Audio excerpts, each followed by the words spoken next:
গুরুচণ্ডালী প্রকাশনার গল্প ও কবিতা পাঠের আসরে আপনাকে সাদর আমন্ত্রণ।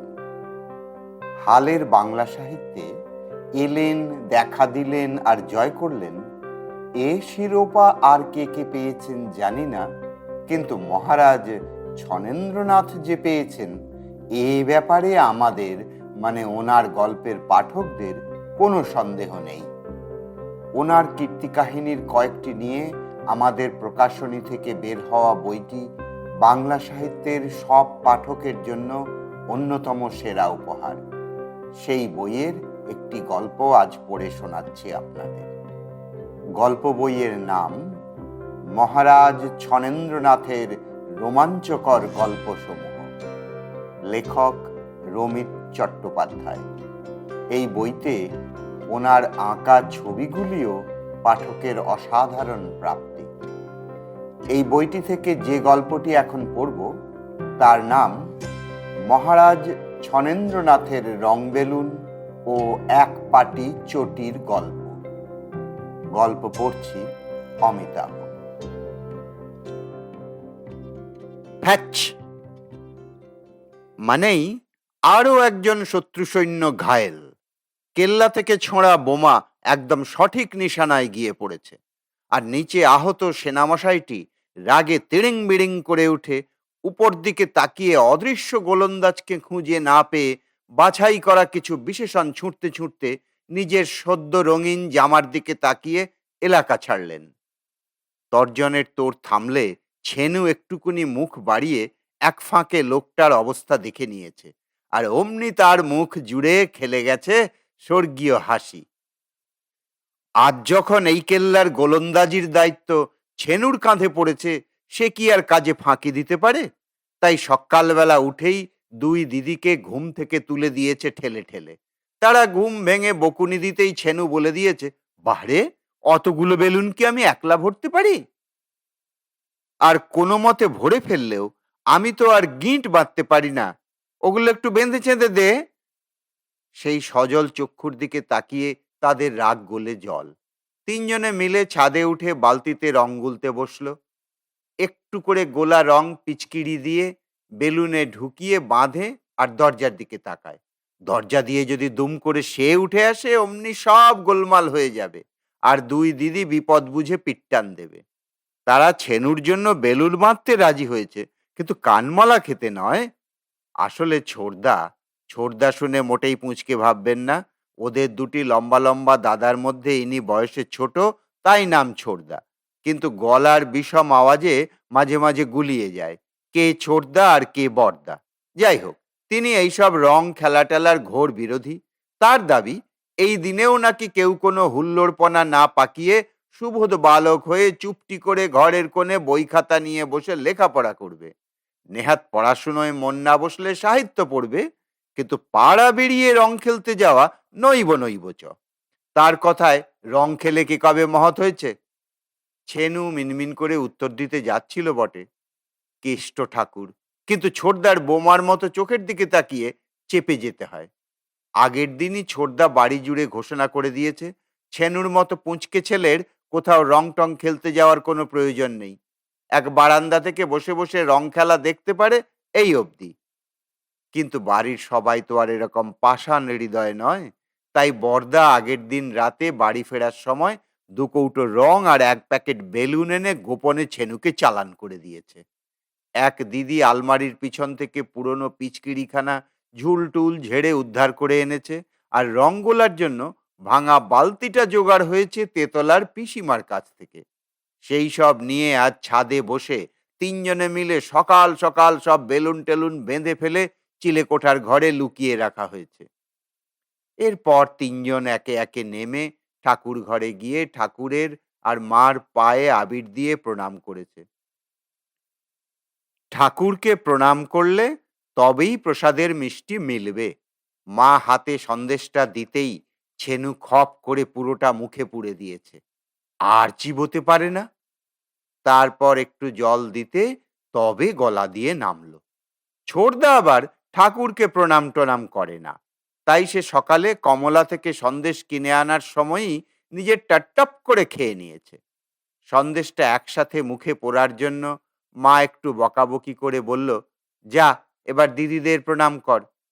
ছেনু মিচকি হেসে বদ্দিকে একগাদা আবির দিয়ে প্রণাম করে পায়ে খিমচে দিতেই বদ্দিও পাল্টা ছেনুকে ধরে খুব সে কাতুকুতু দিয়ে দিল। আর ছোদ্দিকে প্রণাম করার পালা এলে ছেনু সোজা সাপটা জানালো, ওকে বড়জোর মুখ ভেঙিয়ে দিতে পারে, প্রণাম করা সম্ভবপর হচ্ছে না। তাতে ছোদ্দি আবির হাতে নিয়ে ছেনুর টোবলা গাল দুটোয় লাগিয়ে চুলটা একটু খেবলু খেবলু করে দিল। দিদিরা আজ যাবে লালবাড়িতে বসন্ত উৎসবে, ওখানে ওদের নেমন্তন্ন। লালবাড়ির মেয়েদের সাথে দিদিদের ভারী ভাব কি না। ছোটদাও মানা করতে পারে না, কারণ ওখানে রং টং খেলা হয় না, শুধুই একটু আবির ছোঁয়ায়। আর আসল কথা হলো, লালবাড়ির লোকেদের চটানো মুশকিল, কারণ ওরাই ছেনুদের বাড়িওয়ালা। তবে বাড়িওয়ালা হলেও লালবাড়ির লোকজন ছেনুদের বড্ড ভালোবাসে। ছেনু মাঝে সাঝে খেলতেও যায় ওই বাড়িতে। কিন্তু আজ ছেনুর গন্তব্য অন্য জায়গা, তেতালার বারান্দা। মাকে ছেনু বলে রেখেছে, বসে বসে রং খেলাই যখন দেখব, তখন তেতালার বারান্দা থেকেই দেখা ভালো, আরো উঁচু হবে। তাতে রেলিং শক্ত করে ধরে থাকার শর্তে ছেনুর ছাড় মিলেছে। তেতলায় গেলে ছেনুর একচ্ছত্র আধিপত্য, কেউ কিচ্ছুটি বলার নেই, সবাই তাকে মাথায় করে রাখে। ছেনু যেতেই পিসিমা একটা নারকেল নাড়ু বের করে ছেনুর গালে দিয়ে দিল। তারপর ছেনু গিয়ে সেই চিলেকোঠা থেকে নড়তে নড়তে বেলুন, বালতি, পিচকিরি সব টেনে এনে সেসব জিনিস বারান্দা জুড়ে সাজিয়ে রাখলো। তার মধ্যে এক ফাঁকে নিচে গিয়ে দেখে নিয়েছে ছোটদা কি একটা গাবদা বই খুলে পড়ছে। সুতরাং সেদিক থেকে আপাতত কোনো ভয়ের আশঙ্কা নেই। তা এই সময়ে তাদের পুরনো লজ্জরে বাড়িটার তিনতলার বারান্দা থেকে নিচের রাস্তায় লোকজনের গতিবিধি দেখতে দেখতে তার মনে হলো সে আর নিতান্ত পুঁচকে ছেনু নয়, এখন তার নাম মহারাজ ছনেন্দ্রনাথ। কলকাতার বুকে তার এই বিশাল কেল্লার ঝড়োখা থেকে সে এখন শত্রু সৈন্যদের ওপর নজর রাখছে। এই সময় একটা চেয়ার সিংহাসন হিসেবে পেলে মন্দ হতো না, বা নেহাত একটা কাঠের ঘোড়া। যাই হোক, নিচের পরিস্থিতি দেখে ছেনু ঠিক করলো আহত সৈন্যদের বোমা মারার কোনো মানে হয় না। তাদের আশেপাশের কিছু বাড়ির ছাদ থেকেও মাঝে মাঝে শেলিং হচ্ছে, তাই যেসব সৌভাগ্যবান সেসব এড়িয়ে তাদের বাড়ি পর্যন্ত বেরঙিন বেদাগ জামায় আসতে পেরেছে, শুধুমাত্র তাদেরকেই সে নিশানা করবে। পুঁচকে হলেও তার হাতের টিপ মারাত্মক। সে রেলিং এর ফাঁক দিয়ে তাক করে টপা টপ রং বেলুন ছুঁড়ছে, আর গায়ে ঠিকমতো পড়লেই বারান্দা থেকে ছুট। এভাবে অন্তত গোটা ২৬ লোককে সে সানলাইটের খরিদ্দার বানালেও দুঃখের বিষয়, সানলাইট কোম্পানি এত বড় উপকারের প্রতিদান কোনো দিনই তাকে দিতে পারেনি। হয়তো বিষয়টা তাদের গোচরেই আসেনি, কে জানে। তা মহারাজ ছনেন্দ্রনাথের বোমাবর্ষণ দিব্যি চলছিল। বেলুনরাও আজ দারুণ সার্ভিস দিয়েছে, খুব কমই ফুটো বেরিয়েছিল। মাঝে মধ্যে পিচকিরি দিয়েও সে কয়েকজনকে রং ছুঁড়েছে। তার শিকারদের জামা বিতিকিচ্ছিরি ভাবে রঙিন হয়ে গেলেও মহারাজের জামা এখনো একদম পরিষ্কার। তার মধ্যে মৃদুমন্দ মলয় বাতাস এসে মেজাজটা ফুরফুরে করে দিচ্ছে। এই সময় দূর থেকে দেখা গেল ওনার কিছু বন্ধু এই দিকে আসছে। তারা ইতিমধ্যে রং খেলে ভূত হয়ে গেছে। ছেনু তার মধ্যে থেকেও দিব্যি চিনতে পারল, বাজকুন, বুলটু, তোড়া, লুচকাই, অভু সবাই আছে। এরা সম্ভবত দাড়িকের দোকানের দিকে রং খেলতে গেছিল, যেখানে একেবারে চৌবাচ্চার মধ্যে রঙ্গোলা হয়, আর কেউ বেশি বেগরবাই করলে ধরে সেই বিচিত্র সব রঙ্গোলা চৌবাচ্চায় ঝুপ্পুস করে চুবিয়ে দেওয়া হয়। বাঁদুড়ে রং, ভুতুড়ে রং, কালি, গ্যামাক্সিন, এসব তো মামুলি ব্যাপার। বন্ধুদের আসতে দেখে ছেনু মনস্থির করলো এরা যা রং খেলেছে তাদের বেলুন টেলুন একেবারে সামান্য ব্যাপার। পিচকিড়ি দিয়ে ছুড়লেও কামানের সামনে নকুলদানা মনে হবে। তাই গোটা বালতি ধরেই এদের মাথায় রং ঢালতে হবে। যেমন ভাবা তেমনি কাজ। বালতিটা কোনো মতে ধরে তুলে, বালতিটা আসলে অনেকটা খালি হয়ে এসেছিল তো তাই রক্ষে, রেলিং এর ধার ঘেঁষে এসে ছেনু ঠিক তাক করে ওদের মাথায় গুলে রাখা রংটা ঢেলে দিল। আর বালতি ঢালতে গিয়ে ছেনুর পাও পিছলে গেছে।